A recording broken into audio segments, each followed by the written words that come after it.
As a Year 9 student, you have reached an important point in your education. After 9 years in school, you have, for the first time, got some control over what you study. Felly, sut mae hyn I gyd yn gweithio? Wel, ym mlwyddyn 10 ac 11, bydd eich wythnos yn cael ei rhannu yn wersi craidd a gwersi opsiynau. Pynciau craidd yw'r rhai yma'n rhaid I bawb ei gwneud: Cymraeg, Saesneg, Mathemateg, Gwyddoniaeth, Bagloriaeth Cymru, addysg gorfforol ac addysg grefyddol. Your option subjects are the ones you have chosen to study. For example, art, history, PE or DT. 21 lessons will be course subjects and 9 will be option lessons. You are about to decide the subjects you are going to do for those 9 lessons a week. Nid yw gwneud dewisiadau mor hawdd ac yma'n swnio, ac efallai y bydd hi'n anodd penderfynu pa bynciau rydych chi am eu hastudio. There will be a number of things that will influence your choices, like your career ambitions, your interests, your achievements so far, and of course, what subjects you are good at. How do you make your choices? By now, you should all have your options booklets. Y tu fewn, mae yna gyfoeth o wybodaeth am eich holl bynciau ac am wneud eich dewisiadau. Basically, there are 5 stages. Stage 1. Read through the options booklet carefully. Stage 2. Complete the straw poll activity, which will allow us to gauge the level of interest in the courses on offer and inform the structure of our timetable blocks.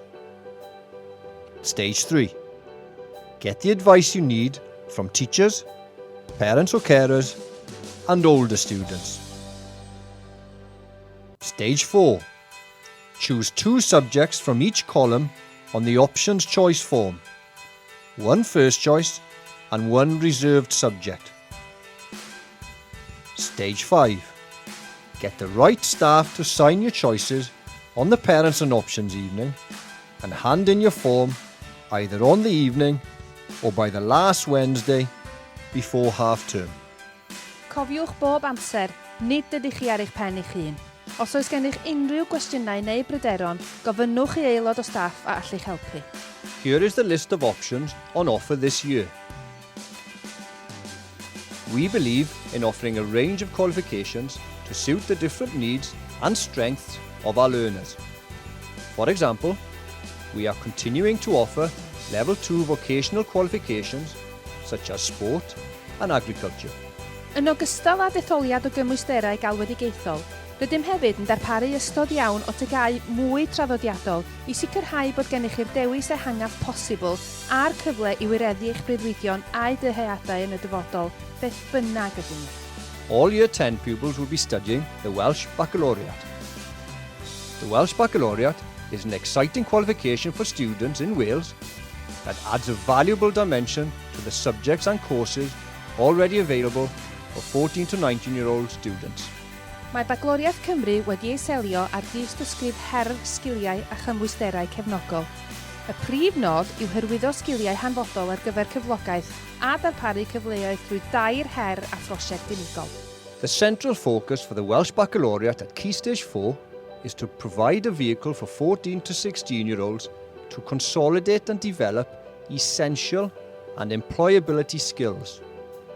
The qualification will help learners to prepare for their future by developing skills, attributes and behaviours valued by post-16 educators and potential employers.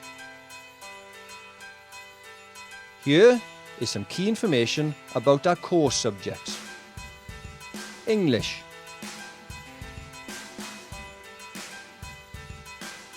Cymraeg.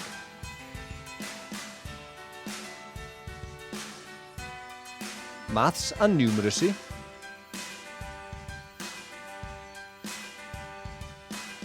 And science.